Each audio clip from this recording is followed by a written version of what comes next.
अस्सलाम वालेकुम दोस्त, आपको पता है बजट की तैयारी की बातें चल रही हैं, तखमीने लगाए जा रहे हैं कि कितना पोर्शन जो है आपके टैक्स रेवेन्यू का वो हम डेट रीपेमेंट्स में देंगे, कितना हम सूद की फॉर्म में देंगे, कितना डेवलपमेंटल प्रोजेक्ट उसके ऊपर खर्चा आएगा, मुलाजमी की तनख्वाहें बढ़ानी है या नहीं बढ़ानी, या उनकी तनख्वाहों के ऊपर और टैक्स लगाना है, जो टैक्स रेवेन्यू का हद है वो हमारा क्या होगा, ये सारा कुछ तय हो रहा है।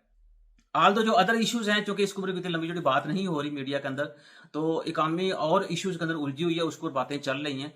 तो इसमें अगर देखा जाए पूरे इस दौर के ऊपर, तो आईएमएफ अपना जो है पूरा धौंस जमाने की कोशिश कर रहा है और पाकिस्तानी गवर्नमेंट को मजबूर कर रहा है कि आप ये जो जायज जायज तो नहीं कह सकते उसको, क्योंकि आईएमएफ जो है उसकी कोशिश ये होती है कि आप अपना जो एक्सपेंस है उसको कम करें, गैर जाए तो कम करें, और रेवेन्यू जो है वो बढ़ाएं। तो रेवेन्यू जाहिर टैक्स की फॉर्म में ही बढ़ेगा।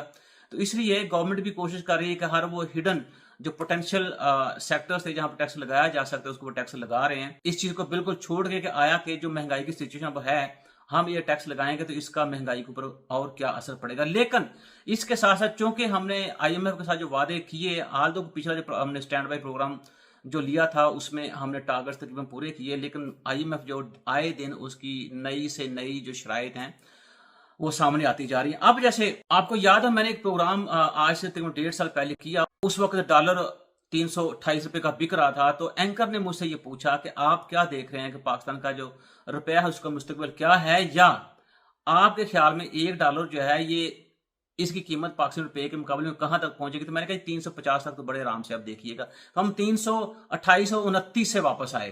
तो एंकर बड़ा हैरान हुआ कि इसकी वजह, मैं कहा इसकी वजह ये है कि क्योंकि आप पॉलिटिकल सिचुएशन जो है उसको संभालने की कोशिश नहीं कर रहे, उसकी वजह से आपकी इकोनॉमिक सिचुएशन जो है वो भी जाहिर सी बात खराब हो रही है। तो ये एक छोटा सा क्लिप आप देखें, इससे आपको अंदाजा हो जाएगा कि मैंने उस वक्त क्या कहा था।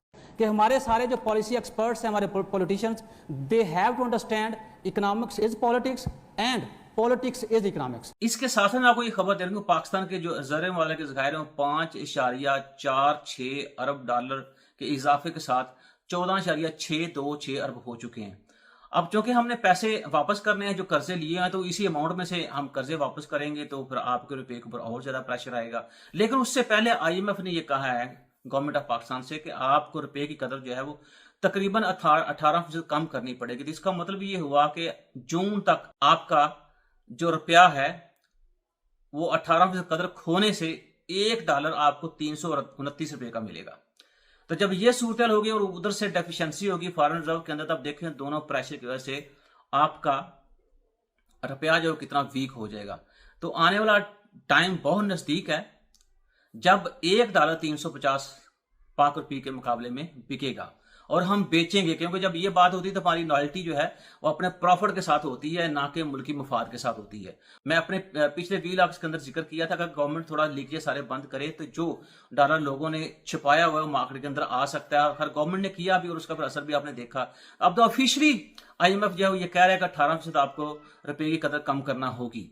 तो आप ये देखें कि अब गवर्नमेंट ये दावे कर रही है, बल्कि वर्ल्ड बैंक ये कह रहा है, साथ ही एशियन डेवलपमेंट बैंक भी बात कर रहा है कि अगले साल पाकिस्तान के अंदर महंगाई कम होगी। अब सवाल मेरा ये है कि जब फॉरेन रिजर्व्स आपके डिप्लीट होंगे और उधर से आप रुपए की कीमत 18% कम करेंगे, तो डॉलर पाकिस्तान में 329 या उससे आगे बिकेगा, तो इन्फ्लेशन कैसे कंट्रोल होगा? ये सवाल मेरे लिए समझना मेरी अकल से बाहर है। वर्ल्ड बैंक ये भी तखमीना लगा रहा है कि पाकिस्तान में जो आपकी ग्रोथ है वो 1.8% रहेगी। अगले माली साल के अंदर ये कहा जा रहा है कि आपकी ज़राअत और जो सनत है वो तकरीबन 2.2% उसमें ग्रोथ का इजाफा होगा। करंट अकाउंट खसारा जो है उससे मुआशियत का तकरीबन मतलब जीडीपी की बात करें 0.6% रहेगा। और ये सारी चीजें बता के वो कह रहे हैं कि जो आपका अगले साल का मालियाती खसारा जो है वो तकरीबन 7.4% तक हो सकता है। इसका मतलब ये हुआ कि आपका खसारा जो है तकरीबन 8% तक पहुंचने का इम्कान उन्होंने जाहिर किया है। तो आप देखेंगे जब आपका ग्रोथ या 1.8% हो, और आप देखेंगे ये पिछले साल भी हम 2% के नजदीक है, इस साल भी 2% के नजदीक है, आगे भी हम इसी के नजदीक होंगे। तो ये वो बात है जिस पर मैंने कहा था कि आईएमएफ की एंट्रेंस से आप ये मत समझिए कि पाकिस्तान जो है वो या आपकी ग्रोथ में बहुत बेतहाशा इजाफा होगा। ये सिर्फ आप ये कहते हैं इकॉनमी आपकी थोड़ी सी सस्टेन करेगी। तो वही सिचुएशन देखा आप 1.5, 1.6, 1.8 या 2%, 2.4%, इसी के इर्द गिर्द आपकी ग्रोथ रेट जो है वो नजर आपको आ रही है। अब आइए हम जो बजट का मसूदा उसकी तरफ आते हैं। उस मसूदे के अंदर ये लिखा हुआ है कि तकरीबन 18,000 अरब का बजट जो है उसको कह लें कि तजवीज़ किया गया, जिसमें 9,700 अरब सूद की अदायगियों में चला जाएगा। बाकी आपके पास 8,300 अरब बचता है, उसमें से आपने पूरा मुल्क चलाना है, उसी में से आपने लोगों को तनख्वाहें देनी, उसी में से डेवलपमेंटल प्रोजेक्ट उसके ऊपर अखराजात आपने करने, उसी में से आपने एजुकेशन और हेल्थ जो है उसके ऊपर खर्चा करना, जो कभी भी हमारी प्रायोरिटी नहीं रहा। तो ये सारी चीज़ों के साथ साथ प्राइम मिनिस्टर साहब ने ये भी कहा है वज़ीर ख़ज़ाना को कि हमारा जो FBR का हदफ है तकरीबन 12,400 अरब हमने टैक्स के थ्रू इकट्ठा करना है, इसको भी बढ़ाएं। तो इसका मतलब ये हुआ कि आने वाले वक्त में टैक्स जो है वो और बढ़ाए जाएंगे। अब 3 चीजें इकट्ठी हो गई हैं। एक ये कि IMF ये कह रहा है कि 18% रुपया जो है उसकी कीमत में कमी कर दें, तो इसका मतलब कि $1 329 में या 30 में बिकेगा। फिर साथ ये कि फॉरेन रिजर्व जो है उसमें डिप्लीशन होगी, उसका प्रेशर रुपये के ऊपर अलहदा से होगा। अब ये टैक्स जो है वो उसमें इजाफा कर रहे हैं, तो हम वर्ल्ड बैंक से ये सवाल पूछते हैं कि भाई आपके कौन से ऐसे एस्टिमेट्स हैं कि जिसकी बेस के ऊपर आप ये कह रहे हैं कि पाकिस्तान में आइंदा साल महंगाई कम होगी। चलें आपको अच्छी खबर भी दे दें, लेकिन हर खबर जो है वो सवाल के साथ ही खड़ी होती है कि पाकिस्तान में तैयार होने वाली पहली इलेक्ट्रिक कार जिसको नूरी 75 का नाम दिया गया, और इसके मुज्जद डॉक्टर खुर्शीद कुरैशी साहब हैं, जो पहले भी डाइस फाउंडेशन उसके बानी हैं। उन्होंने ये कार तैयार की है। वो कह रहे हैं कि अगले साल ये मार्केट के अंदर आ जाएगी और हम 70 से ज्यादा ममालिक में इसको बरामद करेंगे, क्योंकि उनकी बात करने का ये जवाब जो वो ये है कि पूरी दुनिया इन्वायरमेंटल क्वालिटी के ऊपर काम कर रही है, इसलिए फॉसिल फ्यूल से चलने वाली गाड़ियां, पेट्रोल से, डीजल से, उसके ऊपर रिलायंस बड़ा कम किया जा रहा है और इलेक्ट्रिक व्हीकल जो है उसके ऊपर तवज्जो दी जा रही है, ताकि इन्वायरमेंट जो है उसको प्रिजर्व किया जा सके, उसको सेव किया जा सके या सेव रखा जा सके। अब सवाल ये है कि जहां पाकिस्तान के अंदर आप देखें लोड शेडिंग का आलम जो है वो आपके पास किस हद तक पहुंचा हुआ है, तो क्या आप समझते हैं कि उसमें ये इस तरह की इलेक्ट्रिक व्हीकल जो है वो स्कीम कामयाब हो पाएगी? मैं उसको कामयाब करने के लिए जरूरी है कि हर बंदे की एक्सेस टू इलेक्ट्रिसिटी जो है वो की जाए। उसके बाद जो प्रोविजन है इलेक्ट्रिसिटी की वो मेरे ख्याल में सबसे ज्यादा जरूरी है। लोग अगर लेट से सोलराइजेशन के ऊपर आप जा रहे हैं, उसके ऊपर आप टैक्स लगाने का सोच, जैसे भी गवर्नमेंट ने ये ऐलान किया है कि हम नेट मीटरिंग से ग्रास मीटरिंग की तरफ जा रहे हैं। पहले ये होता था कि आप सपोज करें मैंने अपने घर के अंदर सोलर पैनल लगाया हुआ है, तो मैं जो कि दिन में जो सोलर पैनल से बिजली बनती थी वो वापडा के पास चली जाती थी, वापडा से हम रात को ले लेते थे बिजली वापस। तो उसमें हम ये समझते थे कि क्योंकि हम वापडा को दे रहे हैं तो उसी रेट में हमसे वापस मिल जाएगी। अब उन्होंने सोचा ये कि भाई ये मार्जिन सी अमाउंट है, अगर आप देखें उसका निकालें सोलराइजेशन से कितना में हम 20% को कुछ इस तरह से आप वो कह लें कि पूरा कर रहे हैं। तो अब गवर्नमेंट ने सोचा कि इस तरीके से लोगों को सपोज करें थोड़ा सा रिलीफ मिल रहा था, इसको हम यूं कहते हैं कि आप वापडा से बिजली आप ले रहे थे लेट से 10 रुपए पर यूनिट, तो चूंकि आप सोलर से बिजली पैदा कर रहे थे और जो आपकी डिमांड से एक्स्ट्रा थी वो आप वापडा को वापस दे रहे थे, तो कल को रात को जब आपको बिजली की मिकदार वापडा से आप वापस लेते थे, अज्यूम यही किया जाता कि वो उसी रेट में वापडा आपको वापस कर रहा था। अब क्या होगा कि अब होगा ये कि चूंकि ग्रास मीटरिंग का कॉन्सेप्ट आ रहा है और इसमें किया ये जाएगा कि आप चूंकि सोलर भी आपने लगाया हुआ है तो पूरा दिन आप सोलर से बिजली पैदा करके अपनी डेली जरूरियात को पूरा करेंगे और उससे जो बचेगी वो आप वापडा को देंगे। तो वापडा आपको उस रेट के ऊपर बिजली वापस नहीं करेगा, वापडा आपको अपने रेट के ऊपर बिजली जो है वो देगा।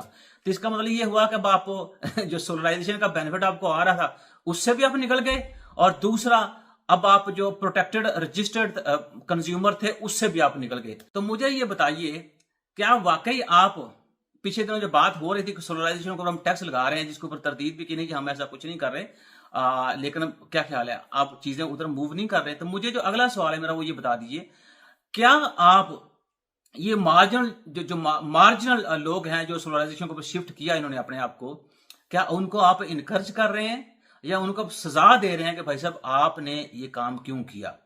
तो देखें वही बात आ जाती है कि जहां से थोड़ा बहुत आपको मालूम होता है कि लोगों का यहां से सांस निकल रहा है या लोग थोड़ा सुकून महसूस करें, उस तरफ आप टैक्स लगा देते हैं।